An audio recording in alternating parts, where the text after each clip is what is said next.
But then number 3, we got the Texas Longhorns. Now, this is the first team that is a surprise. And I would say this team is more of a surprise getting in than the next team, Alabama. But Texas is a blue blood school, so it was bound to happen, I guess. Now, selection committee made them the number 3 seed after they finished the season 12-1, thanks to a 7-game win streak to end the season with dominating victories versus Texas Tech, 57-7. Patrick Mahomes ain't walking through the building. I mean, hate to use it again, but yeah, that ain't the Patrick Mahomes Texas Tech. It's not even the Graham Harrell and Michael Crabtree Texas Tech. You know what I'm saying? This is a different Texas Tech. They're still a good team. They got players, but they were overmatched. And then Oklahoma State, 49-21. I mentioned, they got Ollie Gordon the third, who is a great running back, very talented, but that Texas defense, man, they got some great run stoppers. But anyway, they won that game 49-21. So they finished the season very well, and they're the only Big 12 team in the semifinals. Now, quote unquote, Big 12 team, because as we all know, they're going to be going to the SEC next year, and the SEC, is turning into the Empire and Trade Federation all in one. Star Wars reference. Big Star Wars fan. But they're SEC is getting everybody. You know what I'm saying? They're like death row. They're talking about, you tired of all up in the videos, dancing, come to the SEC. Tired of not making it in the college football playoffs, come to the SEC. But for the rest of this year, they are in the Big 12. And they themselves have not won a bowl game since 2020. So it's been 3 seasons. It's crazy. But they're in their 5th Sugar Bowl all time. And the last time they won a Sugar Bowl was in 2018. So perhaps luck will be on their side. They're going to be playing the offensively dynamic number 2 Washington Huskies, who I just previously mentioned in the Sugar Bowl. And they have a 3-2 record versus them. So, flip the numbers around. 2-3, 3-2. Yeah, and the last time that they played each other was in the Alamo Bowl last year. That was one of the bowl games that they hadn't won in the last 3 years. And they lost 20-27. Now, this team this year is a lot more physical, a lot more hungry, and they got a lot more, explosive firepower. So it's going to be a big game. The biggest key for Texas to, have success and to be able to beat a very talented Washington team is going to be their offensive line and their defensive line. Now, why do I say that? Well, because they need to keep their quarterback, Quinn Ewers, upright and give him all the time to throw. He's very talented. He's someone who a lot of scouts want to give. Again, I spoke on this. I don't know if I've spoken on this before. No, I haven't. Let me scratch that. But he is someone who has first-round talent written all over him. He's the highest ranked recruit ever, metric-wise, actually right after Arch Manning, who I'm excited to see what he does when he gets a chance to really play. You know what I'm saying? We got to see, Peyton Manning play. I've gotten to see Peyton Manning play. I've gotten to see Eli Manning play. Both had Hall of Fame careers, even though Eli beat the Patriots twice. But salute to him for playing well and for doing the impossible. Knocking out, denying my boy Tom of 9 rings, and then the Eagles, Carson Wentz and Nick Foles. Nick Foles is why Tom don't got 10 rings. It's crazy. Who would ever thought? But Quinn Ewers is a very talented quarterback. He had a good year, most notably beating Alabama this year, who I have to talk about next. That was back in week 2. And in another podcast, I actually projected that. And everyone's like, what? This Alabama. I said, look, man, this Texas team is not like the last few years. They've got a lot more firepower on their team, and they're coming back with a quarterback who wants to prove that, look, I didn't just get this highly ranked recruiting stuff for no reason. I'm the real deal. So, but yeah, the key is going to be the offensive line, keeping them upright, because in the games that they've struggled, even though they've won, the games in which that they have struggled as an offense, it's been when they've gotten a lot of pressure on him and he hasn't had time to throw. And the reason why he needs time to throw is because he got a great dynamic duo, one of the best duos in the nation. So I spoke of last episode with Marvin Harrison Jr. and Emeka Ubuka, and spoke it again about Rome Odunze and Jalen Polk at Washington, but another very talented receiver duo. We got Texas's Xavier Worthy and Adonai Mitchell. Now, these are two, like I talked about with the running back duo of Blake Corum and Donovan Edwards, who, can't forget about him. He's going to be a big key in the Alabama game for Michigan. But I talked about how, the contrasting styles of slash and dash, thunder and lightning, power and speed. Talked about with, Tennessee when they had Chris Johnson and Lendell White, Carolina when they had D'Angelo Williams and Jonathan Stewart. On the receiver side, it's the same type of dynamic. We got two very different receivers, but both two very talented, both guys who are projected first-round picks. But we got Xavier Worthy, who's an absolute, speedster. When he gets the ball, you got to look out for him. Speedy Gonzalez, where is he going? A great route runner. He got great hands, very reliable, but he's a playmaker as soon as he touches the ball. Then Adonai Mitchell. So Adonai Mitchell was on the Georgia Bulldogs last season. Perhaps if they had him this year, maybe they might have been Alabama. I don't know. Not to kick anybody when they're down. I am in no position to be kicking anybody while they're down as a college football fan, considering how the committee kicked my boys down, man. I don't like that. I don't rock that. But, that's neither here nor there. I'm saying what I want to say can't be said right now. But so, we ain't throwing stones out of a glass house, because if you might have a glass jaw, you should watch your mouth. Know the reference for those who don't get it. No, the proper phrase, if you shouldn't throw stones if you live in a glass house, because if you got a glass jaw, you better watch your mouth. Okay. All right. Anyway, back to football. So Adonai Mitchell, who, like I spoke about, Xavier Worthy is the speedster. Adonai Mitchell is the tall, red zone threat, deep threat, jump ball specialist. But he's a great route runner. Arguably a top 5 level route runner in the whole nation, I would argue. But he's one of the smoothest, crispest route runners in the nation. Bless you. Excuse me. Thank you. My bad. But he's one of the smoothest route runners in the nation. He's somebody who is consistently open. Does not matter what defensive coverage that you place out there. 6'4", 6'5". Teams covet guys of that size and who can get open. So he's going to make an NFL team happy. They both are. They both are first-round level picks. But can't forget, because when you got two guys on the outside, you got someone who is going to get open over the middle. And that's, the reliable Jatavion Sanders, tight end. Now, is he like John Mackey Award winner Brock Bowers from Georgia, who I spoke on last episode? No, but he's got great hands. He's a great blocker, and he's very reliable. So he makes life for Quinn Ewers very easy.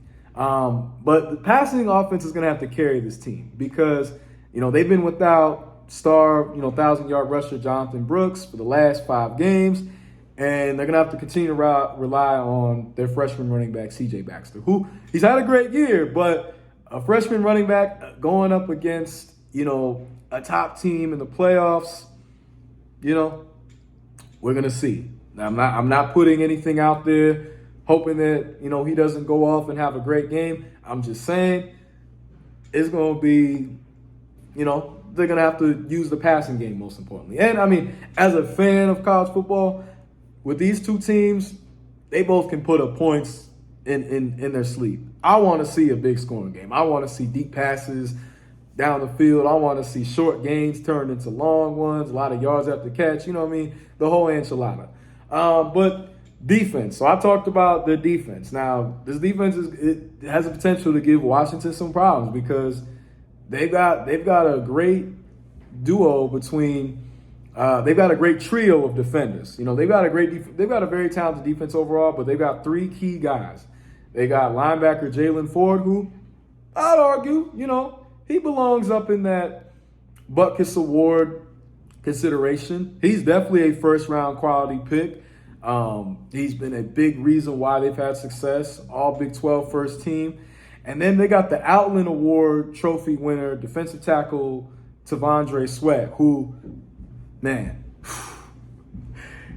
that he's like that. He's special. He's special. He's gonna be a first-round pick, no question, no debate.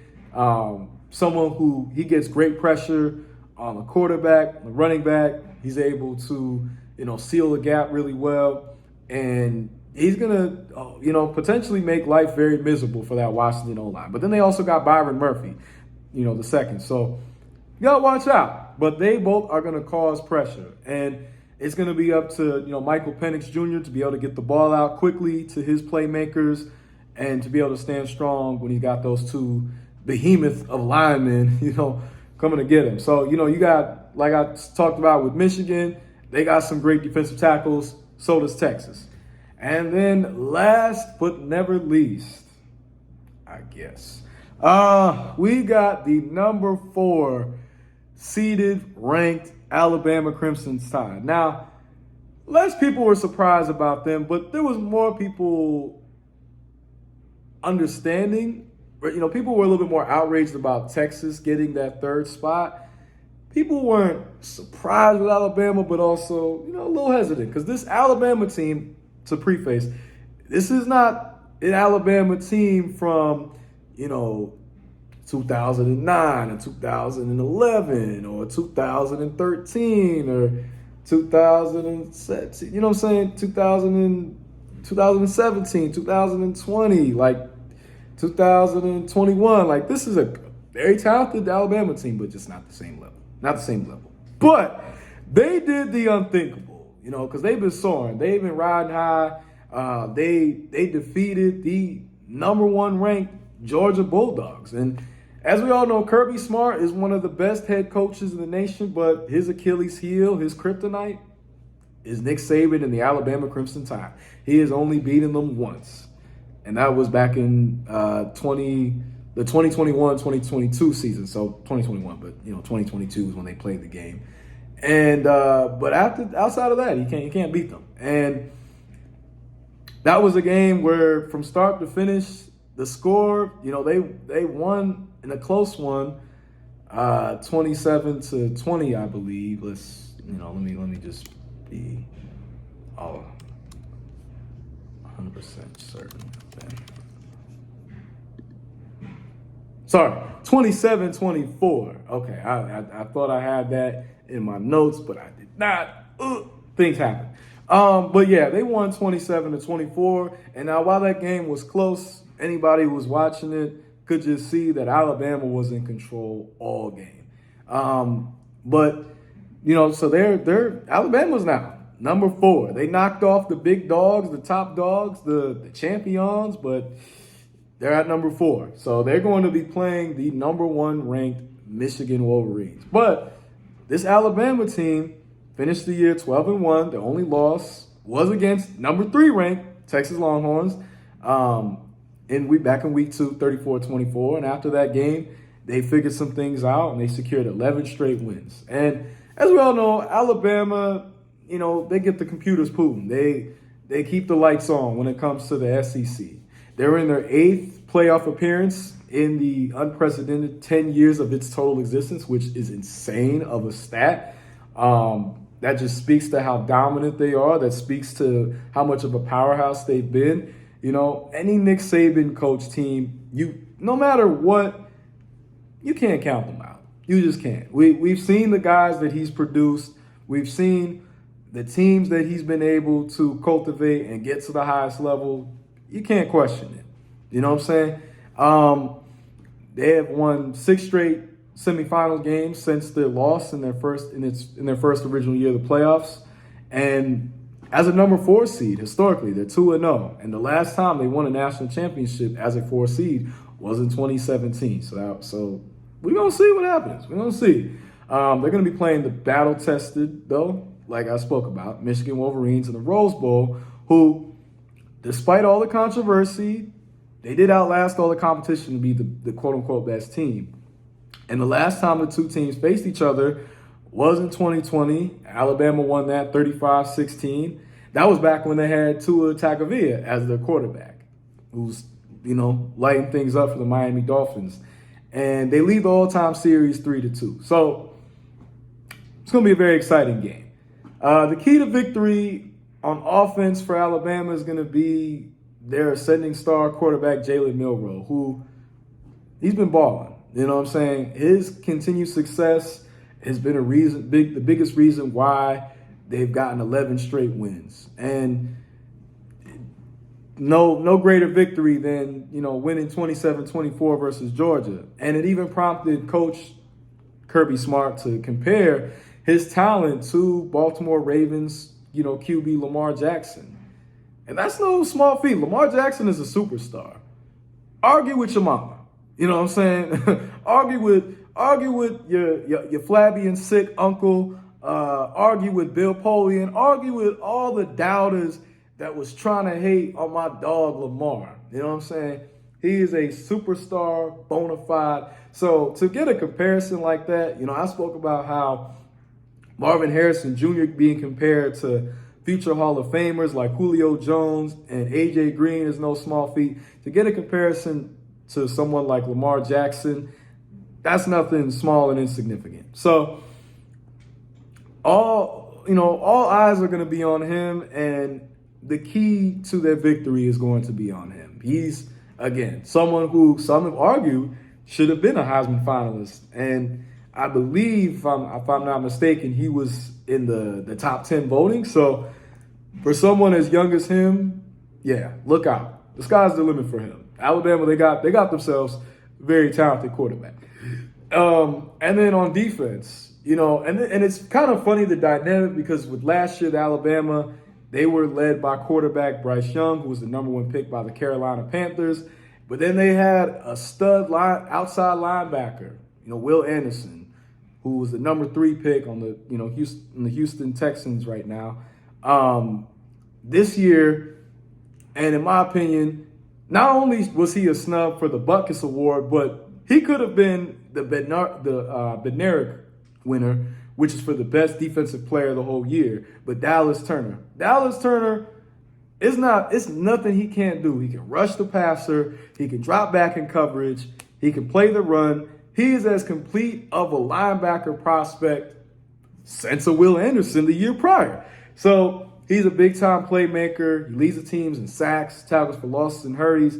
And as talented as Jalen Milroe is, from game 1 all the way to now, Dallas Turner has been their best player. So the biggest key for them to, potentially do the unthinkable and get an upset is going to be those two guys. Jalen Milroe has got to be ready for that very physical and very aggressive and talented Michigan Wolverine defense. And then on the other side, Dallas Turner has got to be a great leader and the great catalyst in stopping a very talented and very well, orchestrated and executing Michigan offense. So, yeah. So that's the playoff field. Now, as I spoke before, my team, the undefeated Florida State Seminoles, we got knocked out like Hasim Rahman after going undefeated. Never been done before. Never have we been left as an undefeated team in a Power 5 conference, been left out of the playoffs. Crazy. We made history in the wrong way. But, they looking on the outside, looking in, as well as the University of Georgia. But, hey, we're going to be playing against them in the Orange Bowl. Now, I'm going to be in another video talking about my predictions and projections with that, strictly just with that, because that is a game that I'm going to have all eyes and ears tuned in and dial in for. Now, I know people are going to automatically go, oh, well, Georgia. Hey, man, y'all going to stop disrespecting my Noles. Y'all going to stop disrespecting FSU. The selection committee has done it enough. I'm tired of y'all trying to play us like we not a blue blood school as well. But, with the college football playoffs expanding to 12 teams next year. They both could have made it, but alas, wrong place, wrong time. You know how it goes. So now, before this video ends, I want to give my predictions. So to start with the top 4 teams. So to start, I think as great of a story as it is, I think Michigan wins. They've got the experience, and they've just the amount of names I named, the amount of depth that they have, and how complete they are. Yeah, that team is special. They don't need to steal a sign to be the number 1 team. You know what I'm saying? They were, in my opinion, and it's no disrespect to Georgia, but in my opinion, they were the real number 1 team, personally. So I think they win that. Washington and Texas. Now that's a game that, we could coin toss, coin flip, see where the odds may lay, like Two-Face and Batman. That one I'm a little iffy about, but let's just keep it fair. Let's just say, all cylinders are going, and who I'm kind of pulling for. The Washington Huskies win that game. Now, who wins that national championship? That will be covered in another video, in a later video. But we're gonna see. But I'm gonna throw this in there. So, like I just mentioned, I think the national championship matchup is gonna be between the number 1 and the number 2 seed, the Michigan Wolverines, the Washington Huskies, 2 powerhouses. But I'm gonna say this. Hear me out. And I don't want to come across like I'm hating on Texas because I'm not giving them this scenario and a what if. But Alabama could do the unthinkable. People underestimate how valuable momentum is. They underestimate how valuable having confidence and determination to win at all costs when the chips are stacked against you. When everybody is doubting you, when your back's against the wall. People really underestimate the value of that in sports. That's one of the greatest aspects of sports, though, if we're being real, seeing the unthinkable, and I keep saying that, but seriously, seeing a team that nobody expected. Now, it's not like Alabama is some small, no-name school that nobody's ever heard of. They're Alabama. They're the Crimson Tide. They've been the face of college football, for the last decade plus. They've been the face of college football for 3 presidents now. I mean, they're no Joe Schmoes, but Alabama could very well win this game. Now, I still think Washington is most likely going to beat Texas because if we're going, shot for shot, this is like, 2 cowboys in the desert. I got Washington and, led by the left arm of Michael Penix Jr. winning that matchup against Quinn Ewers. No diss, Quinn Ewers, very talented, but, Michael Penix Jr., Maxwell Trophy Award winner for a reason. So yeah, that just, it is what it is. But that would be a great national championship matchup too. Now with that one, it could go either way. And if that was a matchup, again, I will cover that in a later video. But I'm gonna throw this in there too. 2 black quarterbacks. I'm just saying, because hey, look, that is an important accomplishment. I'm going to be dropping a video talking about, the significance and the value of seeing all this black quarterback success. Because, I got to shout out Jaden Daniels from LSU winning Heisman. You know what I'm saying? Good job, brother. Good job. I'm proud of you. Them jokers at ASU talking all that mess, saying, "Oh, he ain't even good after cleaning out your locker." Well, look at him now. Look at that young king shine.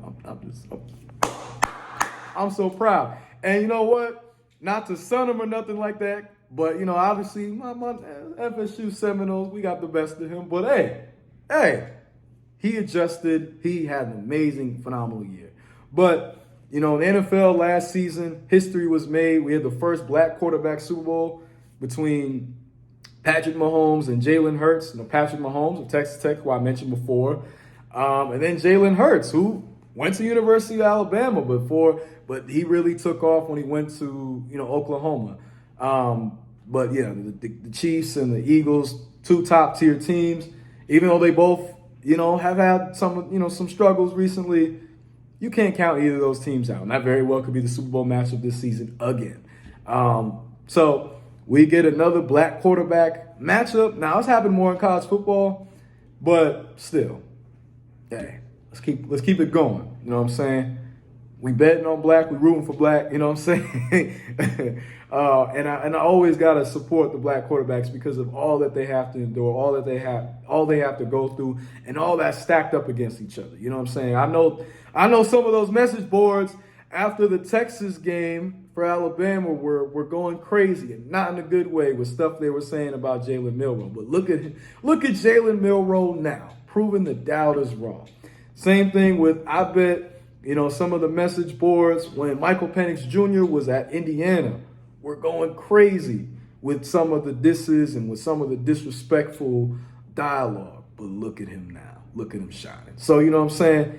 Salute to those brothers for, keeping their head up, staying strong, and dominating and balling out. That's how you shut up the haters. You go out there and you ball out, you dominate. So, a lot has been covered, a lot has been talked about, but I appreciate y'all for being with me here. This is episode 2, no Attack of the Clones, you know what I'm saying? Another Star Wars reference. But it was great talking with y'all. You were chilling with Dylan. Sports, music, life takes. You know what I'm saying? That's what we do. And a reference to the old age, but I want to sign off and end it with a catchphrase that if you've been rocking with me from the beginning, you know what I'm saying? If you've been rocking with me since day one, you'll know this. You know what I'm saying? You ain't new to this. You true to this, just like I am. But keep it chill. Y'all have a great rest of your day, and stay tuned to more content on the way.